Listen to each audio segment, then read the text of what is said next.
today I am doing a tutorial on how to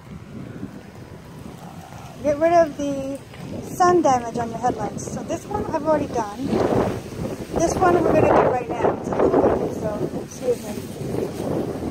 So those of you who have heard people say, oh my god, don't use this or don't use that because it'll come right back.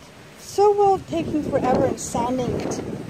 No matter what happens, it's going to keep coming back. Whether it's once a year, twice a year, doesn't really matter. So this is bug spray, and it's the DEET that works.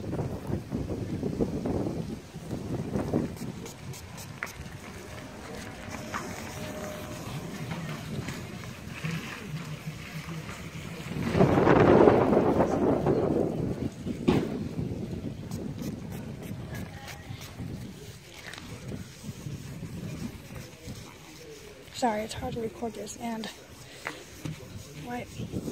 Basically, just keep wiping until it's clean. There you go.